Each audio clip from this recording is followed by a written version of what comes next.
This is my lovely weeping cherry. It's finished blooming now, but it was lovely a couple of months ago.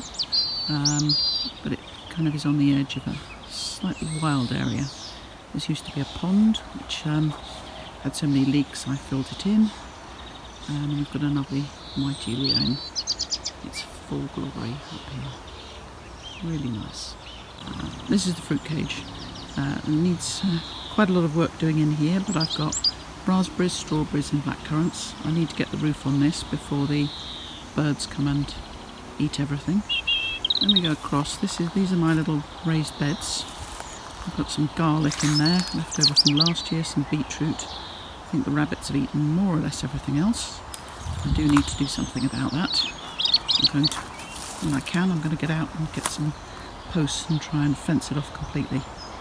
And I'll take you up to the greenhouse. Oh, past all my rubbish. I did do a nice little clear out of my greenhouse recently. So I've got tomatoes. I'm about to plant up properly the cucumbers. Now I've managed to get hold of those. And there's a lot of dahlias down on the ground that I've just bought new this year to replace some of the old ones. They're all growing on nicely. And fuchsias as well. I'm going up now into an area that I tend to call the woods. And it's basically an awful lot of trees. It borders the caravan site. You can see all the nettles they've got over there. That's not in my garden, I promise. A couple of azaleas. Path leading up to the compost bins. That actually goes all the way around. Again, needs to be a bit more weeding in here, but there's a lot of spring planting. We've got trilliums in there, and bluebells are finished, and all sorts. And then along past the old shed that used to be a pig pen, and this again is a bed that nothing much used to grow in, so I put a lot of leaf mould on it a few years ago and made it into a bulb bed. So this is full of spring bulbs, and actually from late October, November, maybe a bit earlier, we'll have a lot of cyclamen hydrofolium down there, and then we have a huge number of daffodils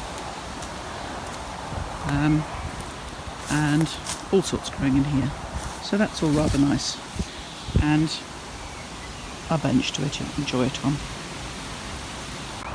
This area, another one that needs weeding now that the bulbs are finished. It used to have some big trees which hid the house, which is my neighbour's house behind. Again, this is a nice little corner at the back of things. I'm going to show you this because I think this laburnum is absolutely looking beautiful now. This used to be an area that had laurel in it, and again I had it all taken out, planted up with some shrubs. We've got the laburnum, a couple of azaleas, and there is a peony. In fact, let's have a little look at that. That's a peony that I bought because it was developed by a man called Dr. Saunders, and so therefore it's definitely of interest to me. Stuff and burnt it, and the bed over by the conservatory. There's normally a lot of white plants, not too much out at the moment. I've been trying to dig out in the front here a lot of the rubbish, lots and lots of grass, couch grass and all sorts. There are some nice plants in there, but it's all going to need to be redone. And then a few roses around there, and then I've also been rather a statuesque beast in there, and my lovely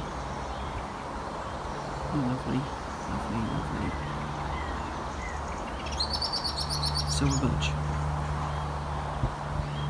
Some irises, roses, lots and lots of allium, different kinds, and I've been trying to clear this bed of an absolute forest of ground elder, something that I've been trying to do for 10 years, so not really having a great deal of success. Okay, well, that's all rather nice.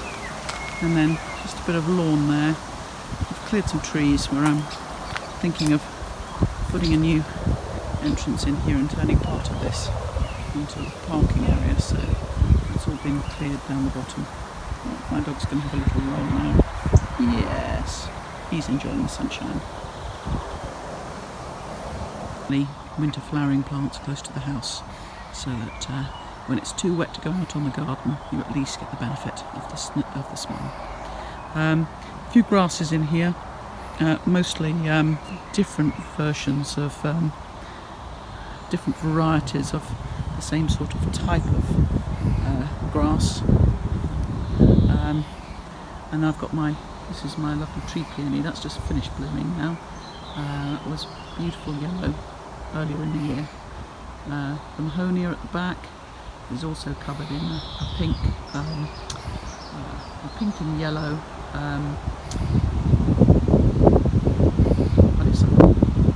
a lot of other shrubs in there and some mixed planting.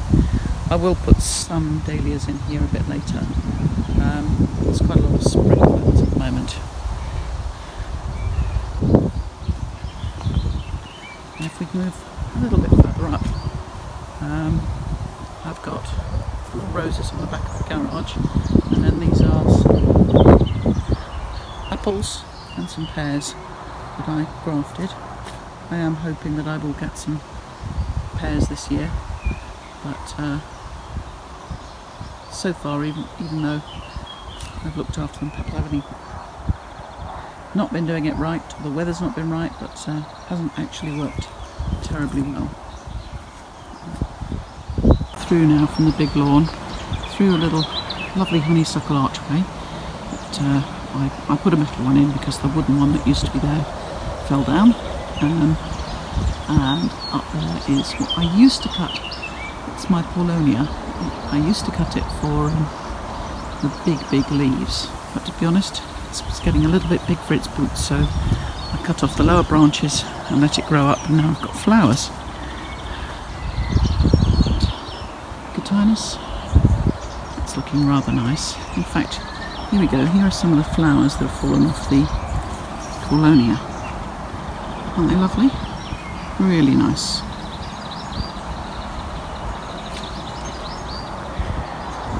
Here we've got all sorts of things. We've got some lovely giant phylloxera there. We've got some asters growing. Obviously an acer and geraniums, all sorts of things in there. That's going to be very nice a little bit later on. And then, see, this was really rather meant to be the exotic bed, which is why I used to cut the Paulownia. But I like to get that kind of like yellowing and the purple. It's all really nice. Again, I forgot to cut the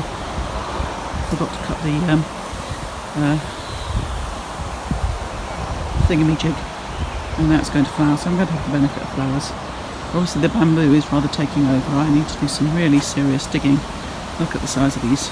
It's going to come up right through my path, so I need to stop that in its tracks.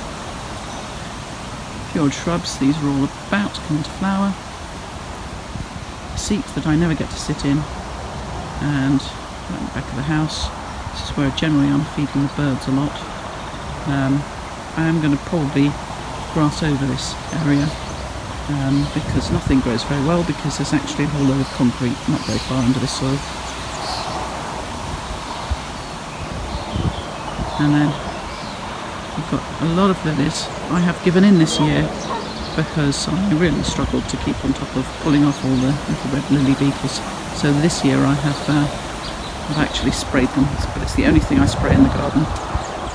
Generally I don't spray and I don't poison. There we go, look at that, isn't that poppy lovely? At the back of the house, here we've got quite a few plants that I've got now that the garden centres have opened again, ready to go in. Once I've finished weeding, if only it would rain a bit more. Bird feeders. And this is an area which has got a really beautiful acer. I'll tell you the name in a minute. It's lovely because it has these wonderful pink leaves when it comes out, and then they end up a sort of green variegated with a sort of white edge to them.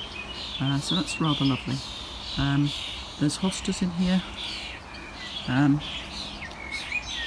some ferns, and then also an iris, which is it's got a lovely blue flower, and then some self-seeders. I actually, at the moment, this is quite bare in here. I will put some other stuff in there, but it's mainly used as my hedgehog feeding ground at the moment. They come every night. I get at least 3 hedgehogs every day. And again, we're back to the smelly plants. Again, lovely, lovely smell in the winter, and again, it's always good to have that on the path coming up to your back door, just to remind you of what a lovely smell there is in the winter.